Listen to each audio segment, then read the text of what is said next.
I'm going to do a brief review of a catfish trap that I just purchased. I got this trap from Dixie Gardens Nets, and I'll have the URL on the video description. But basically, this is a 40-inch long. It's 40 inches from hoop to hoop. You do have some room at the back where the drawstring is, but the trap is 20 inches in diameter. The hoops are made of steel. And my initial impression is that this is an extremely well-made trap. The steel that the hoops are made out of is solid and substantial. The netting is thick. It's very well coated with net black or asphalt, whatever you want to call it. And it's a very well designed and very well made trap. On the front, the initial throat is square, and the secondary throat, I don't know if you can see that on video, is a vertical finger throat. So you've got a wider opening in the front, and then you've got a narrow, more vertical opening in the back. And I'd been looking at catfish traps and different styles of catfish traps for quite some time, and I ran across Dixie Gardens, and I emailed the proprietor a few questions, and he responded the very same day and answered all of my questions. And he makes all of the nets himself, and they're a good company to do business with. He ships via priority mail, and I had the net within 3 days of ordering it. So the service is great, customer service is great, the quality of the net is great, construction materials are great.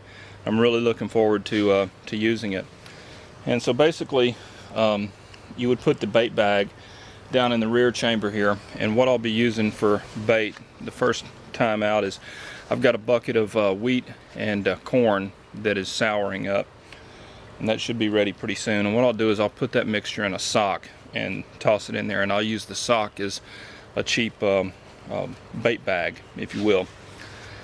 Now, there are a couple of different ways that you can fish this net. Number one, you can fish it vertically with the throat towards the bottom, or you can fish it horizontally, which I think is a better way to fish these kind of traps.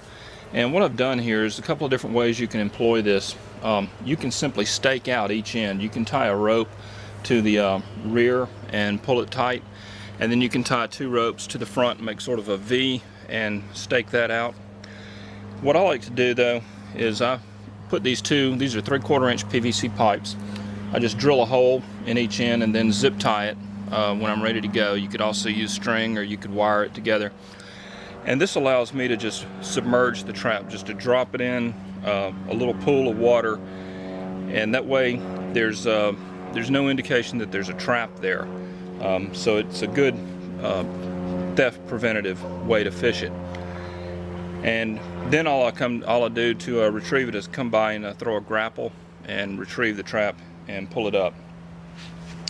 And I'll show you a little bit about my grapple in just a few minutes. So anyway, this is the way that I fish this type of trap. Like I say, you can either stake it out with ropes, or you can do something like this with PVC pipe. You could cut branches when you're if you've got a backpacking in to a spot. You can simply cut branches and wire branches to it, or put a notch in it, whatever you want to do. The main thing is to keep it open, and you're going to need an anchor or a weight to keep it held down so that it doesn't wash away. Back here behind it, I have my Corals turtle trap. And this is just for some size comparison. I've used that trap a lot. That trap is several years old, and it's a great turtle trap. And I've caught a lot of food with that trap. So it's a great trap. So anyway, that's the trap, and I'll show you my grapple now. Now this is my little homemade grapple. This is something that's very cheap, and very easy to make. Anybody can make it. If you lose it, you're not out any money. And basically all this is 3 strands of 11 gauge annealed trap wire that I have twisted together and then twisted an eyelet into in the back. To give it some weight and to make it front heavy, I just took a piece of conduit, saw it off, and attach the conduit like that. and then you simply bend the 3 strands back. And the idea is you would take a rope and tie it to the eyelet, and you toss this grapple in the water, and when you pull it, it's going to snag your net. Now the important thing to realize is on a grapple like this is you don't want the thing made out of materials that are so stiff that it won't give. If you throw it down there and you get hung up on a stump or a log, or it gets tangled up on something, you want that wire to be flexible. You want to be able to pull it and straighten your prongs out so that you're not hung up, you don't lose your grapple.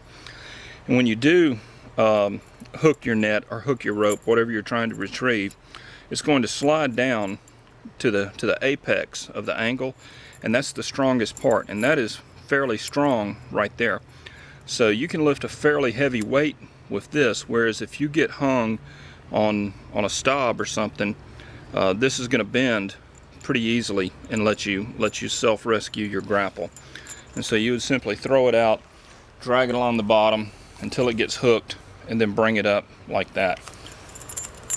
Another thing, if you have a rope that you've attached to the front or the rear of your trap, you can throw and try and snag that rope and bring the rope up, and then use the rope to pull in so that you're not pulling the trap with the weight of the grapple. The final thing I was going to show you is this is basically just some sour corn. This is a mixture of wheat, feed wheat, and corn that's souring up. This makes a great catfish chum. It also makes a great wild hog bait. It's fairly cheap, easy to make. Basically, you simply fill a bucket up half full of water, half full of corn and wheat, top it off with water, and let it sit out in the sun until it starts to sour up. And you'll smell it when it starts to sour, believe me. You can speed this process up if you're in a hurry. You can add some sugar and some yeast to it, but that's not really necessary if you've got time. And it's a good idea to always keep a bucket or 2 of this working. That way, when you need some chum or you need some bait, you've got it. You can also make this stuff up in advance, and once it gets good and sour, take you a quart baggie or something, Ziploc freezer bag, fill it up 3/4 of the way, seal it, stick it in your deep freeze. That way you've got your sour mash and your sour corn ready to go, and you can store it long term without it stinking up the house or stinking up the yard or what have you. And when you're ready to use it, all you have to do is take a bag out, unthaw it, and stick it in a sock, and you're ready to go.